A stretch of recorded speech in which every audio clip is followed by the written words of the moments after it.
ते अद्यैव मे विशतु मानसराजहंसः प्राणप्रयाणसमये कफवात पित्तैः कण्ठावरोधनविधौ स्मरणं कुतस्ते नारायणं नमस्कृत्य नरं चैव नरोत्तमं देवीं सरस्वतीं व्यासं ततो जयमुदीरयेत् श्रीलक्ष्मीनाथसमारम्भां नाथयामुनिमध्यमाम् अस्मदाचार्यपर्यन्तां वन्दे श्रीगुरुपरम्पराम् अञ्जनानन्दनं वीरं जानकी शोकनाशनं कपीशमक्षहन्तारं वन्दे लङ्काभयङ्करं भक्तिभक्त भगवन्त गुरु चतुर्नाम वपुएक इनके पद वंदन किए नाशत विघ्न अनेक। बोले वृंदावन बिहारी लाल की जय। भागवत महापुराण की जय। सुखदेव भगवान की जय।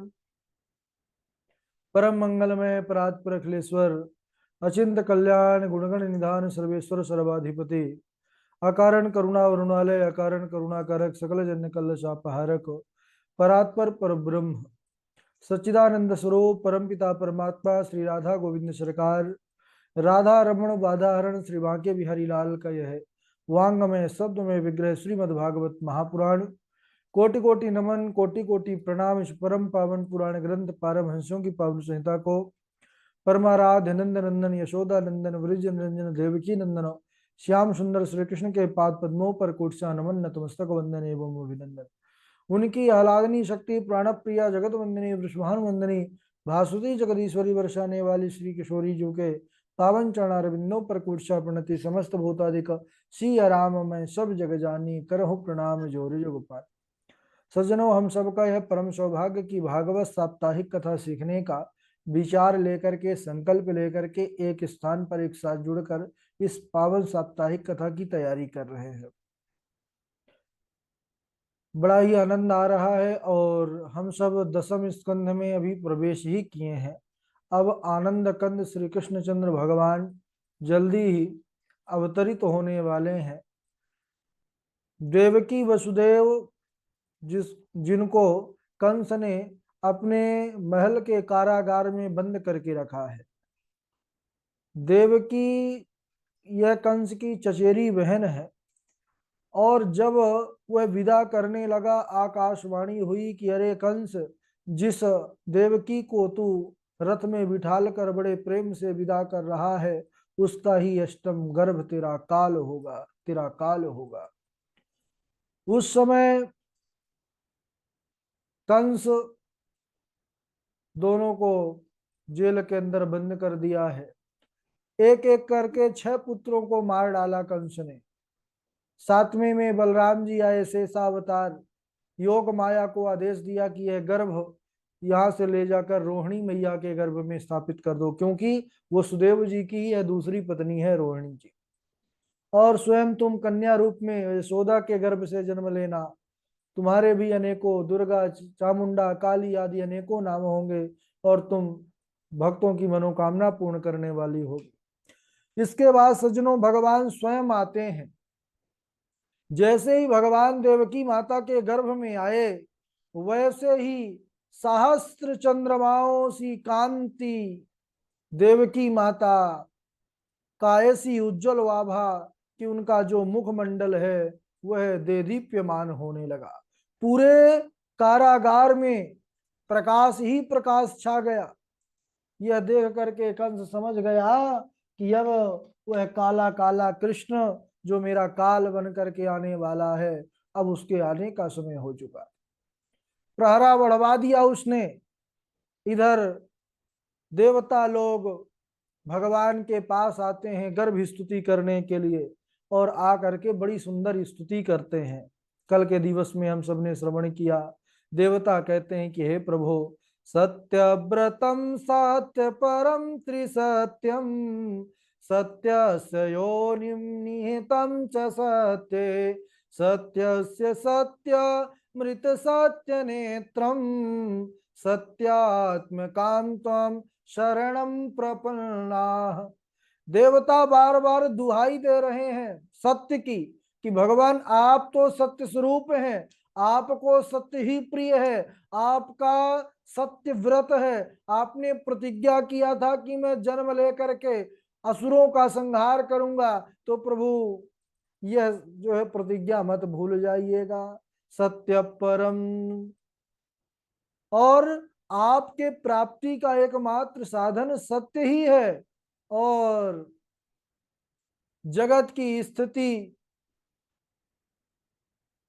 जगत का सृजन, जगत का संहार, यह केवल आपके ही कृपा से होता है। सबके कारण आप ही हैं, सबके अंदर बाहर आप ही विराजमान हैं। तो हे प्रभु, आप सत्य स्वरूप परमात्मा का हम सब स्तवन करते हैं, हम सब प्रणाम करते हैं। इस प्रकार गर्भ स्तुति करने के बाद सज्जनों, देवकी वसुदेव से देवताओं ने कहा कि आप बिल्कुल भी अब भयभीत मत होइए, डरिए नहीं कंस से। अरे दिष्ट्याम्बते कुक्षिगता पर पुमान, हंसेन साक्षात भगवन् भवायनः, मा भूत भयं भोजपतिर्मुमूर्षोर्, गोप्ता यदूनां सविता तवात्मजः। कहने लगे कि हे माता जी, आपके घर में जो भगवान श्री हरि पधारने वाले हैं, अरे वह तो जगत के कारण है, जगत के स्वामी हैं। इस कंस से बिल्कुल आप डर छोड़ दीजिए, इनसे डरने की कोई आवश्यकता नहीं है। क्यों? क्योंकि यह कंस राजा थोड़ी ही दिनों का मेहमान है, लेकिन आपका जो पुत्र है वह सदा रहने वाला है। यदुवंशियों का वह तो पग पग पर विपत्तियों से रक्षा करेगा। इस प्रकार देवताओं ने बड़ा सुंदर कहा है, और उसके बाद देवता लोग वहां से चले गए। अब इधर बड़ा सुंदर समय हो गया है, ठाकुर जी के अवतार लेने का, जन्म लेने का जो समय है, यह बड़ा नजदीक आ गया है।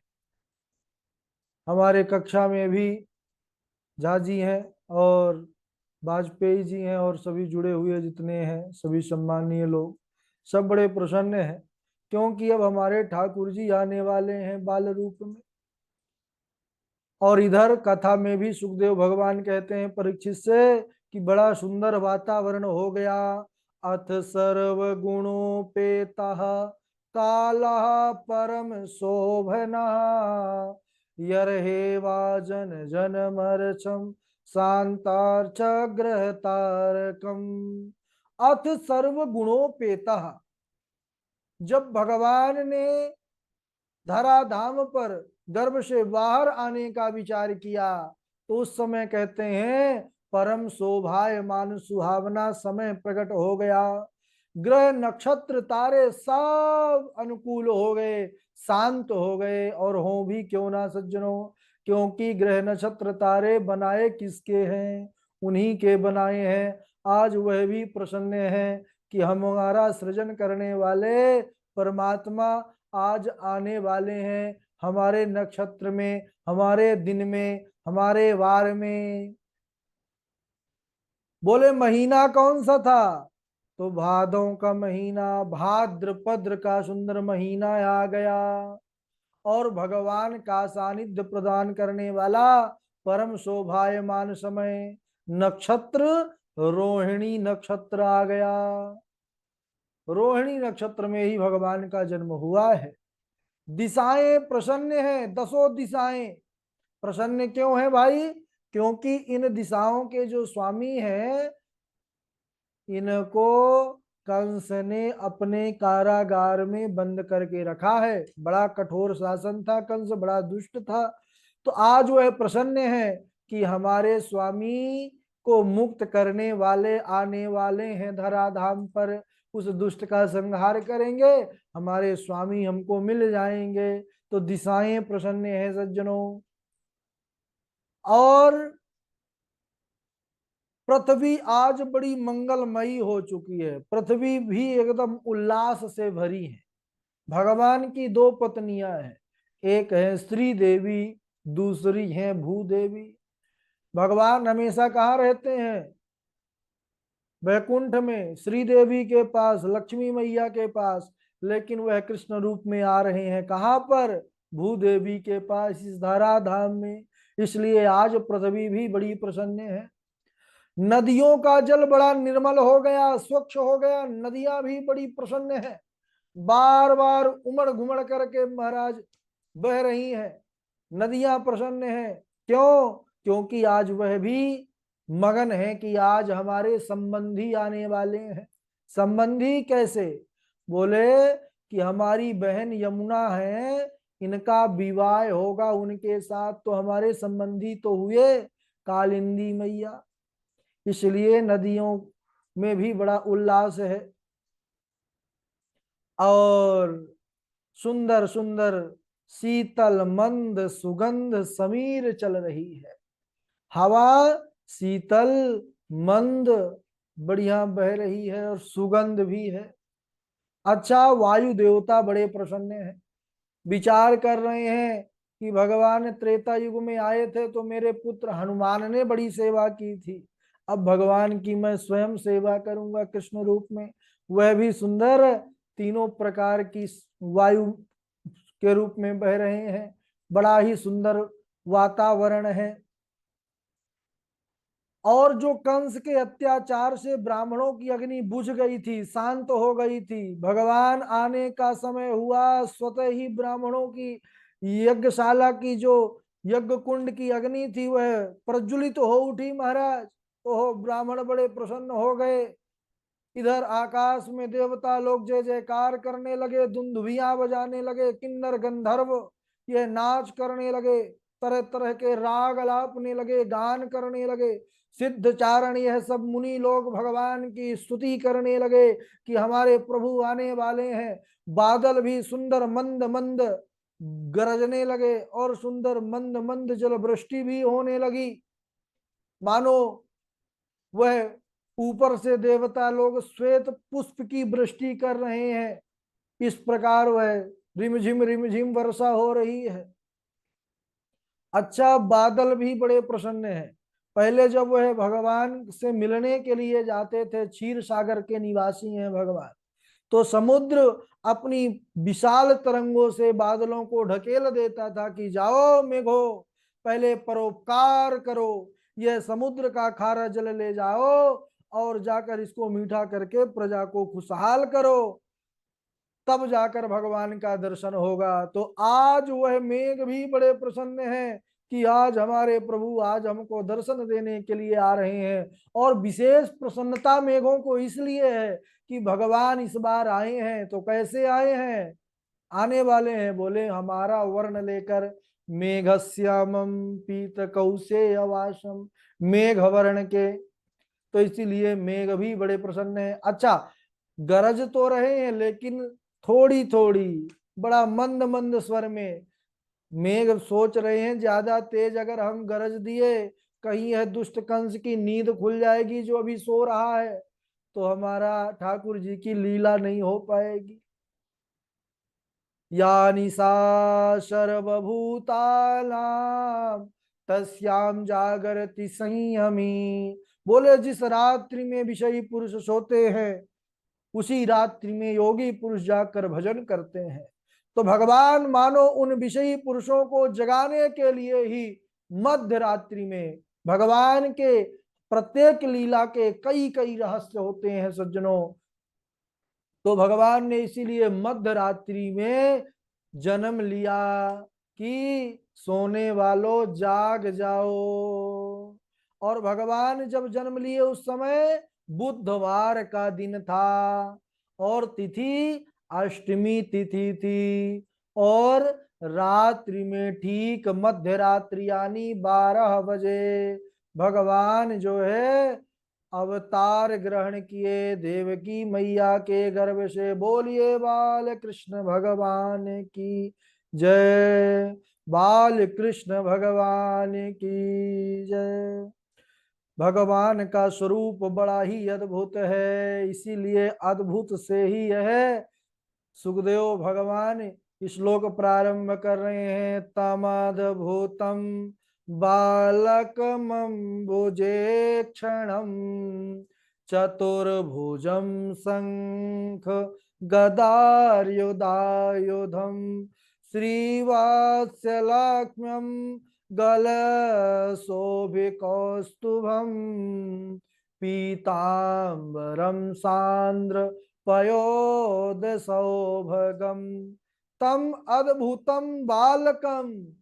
मैया और बाबा वसुदेव जी ने अपने सामने एक अद्भुत बालक को देखा है। अच्छा, बालक कैसा है भाई? अगर इसको अद्भुत कह रहे हैं तो सामान्य बालक तो है नहीं। तो बोले हाँ, बिल्कुल भी सामान्य नहीं है। चतुर्भुजम, चार चार भुजा वाला बालक है। और भुजा खाली नहीं है, शंख चक्र गदा पद्म धारण किए हुए हैं। श्री वत्स की सुंदर वक्षा स्थल पर रेखा है। गले में कौस्तुभ मणि है। पीतांबर ओढ़े हुए हैं। और अद्भुत बालक इसलिए भी है कि बालेसु कानी ब्रह्मांडानी, यानी इस बालक है तो बालक, लेकिन इसके रोम रोम में अनेकों ब्रह्मांड समाहित हैं, इसलिए अद्भुत बालक है। एक संत ने कहा कि अद्भुत बालक इसलिए भी कि है तो बालक ये, लेकिन जो सबका विधाता है, सबको बनाने वाला, सबका पिता है, वह ब्रह्मा भी इस बालक का बालक है। इसीलिए यह अद्भुत बालक है। बालः कम ब्रह्म अस्य, इसलिए अद्भुत बालक है। एक संत भाव देते हैं कि अंबुजायाम ईक्षणे यस्य अंबुजे क्षणम। अद्भुत बालक इसलिए है कि अभी अभी यह आया है और आते ही अपनी अंबुजा यानी लक्ष्मी जी को, प्रियतमा को ढूंढने लग गए, इसलिए यह अद्भुत बालक है। भगवान का सुंदर स्वरूप है, चार भुजाधारी, शंख चक्र गदा पद्म से समन्वित, गले में कौस्तुभ मणि पीतांबर फहरा रहा है। आहा, बड़ा सुंदर प्रभु का स्वरूप है। मेघ के समान श्यामल वर्ण में पीतांबर, उसका कहना ही क्या। ऐसे अद्भुत बालक को देखा तो कहने लगे वसुदेव जी महाराज, अरे विधि तो सी भवान साक्षात पुरुष प्रकृते पर केवलानुभवानंद स्वरूप सर्वबुद्धिदृक्। हे प्रभु, जान गए कि यह कोई बालक वालक नहीं है, यह निश्चित ही परमात्मा है।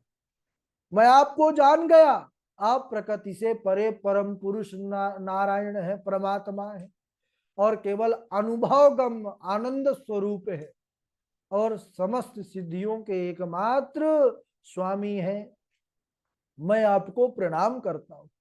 माता देवकी ने कहा, प्रभु आप अपने स्वरूप को छिपा लीजिए, कंस बहुत दुष्ट है, अगर वह जान जाएगा तो फिर आपको वह कष्ट देगा। मेरे पहले 6 पुत्र और हो चुके, सबको मार डाला, बड़ा दुष्ट है परमात्मा।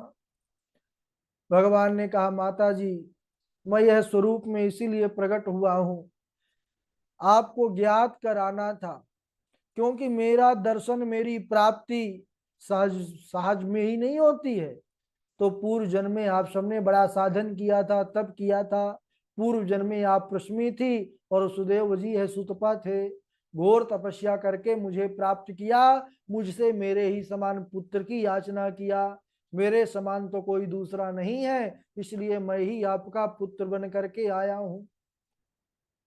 और 3 जन्मों का आपका पुत्र बनने का मैंने स्वीकार किया था वचन। तो पहले जन्म में मैं प्रश्नी गर्भ के नाम से विख्यात हुआ, दूसरे जन्म में मैं उपेंद्र के रूप में, अब मैं कृष्ण रूप में आया हूं। पिछले जन्म का स्मरण दिलाने के लिए मैंने यह रूप धारण किया था। उसके बाद भगवान ने कहा, यदि कंसाद विभेषित्वम तरही गाम गोकुलम मया। अगर कंस से इतना ही डर है आपको, तो मुझे नंद बाबा के यहाँ गोकुल पर मैया यशोदा के पास छोड़ आओ, वहीं मेरी आगे की लीला होगी। तो फिर वसुदेव जी कैसे छोड़ते हैं, बड़ी सुंदर लीला है सज्जनों। लेकिन आज यहीं तक, हम सब भगवान का सुंदर जन्मोत्सव मनाएंगे। अब बधाई गीत है, सब लोग बधाई सुनाएंगे जो हमारे तैयार किए हुए हैं। कुछ लोग पहले तो श्लोक सुना देंगे बारी बारी से। हमारे झा जी हैं, झा जी के बाद पूर्वी जी हैं, हमारे डॉक्टर साहब हैं, वाजपेयी जी हैं, प्रभाकर आचार्य जी हैं, अमित तिवारी जी हैं, और आशुतोष झा जी हैं, आचार्य सुरेश जी हैं, आशु कश्यप जी हैं, और भावना जी हैं, जय द्विवेदी जी हैं, वर्षा जी हैं, नरोत्तम जी हैं, नंदा देवी जी हैं, नीरज द्विवेदी जी हैं, और सब लोग, पुष्पराज जी भी जुड़े हुए हैं। चलिए स्वागत है झा जी का।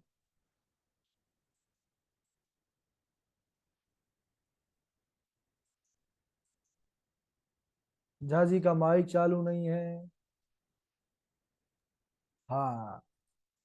राधे राधे गुरु जी। राधे राधे झा जी, राधे राधे।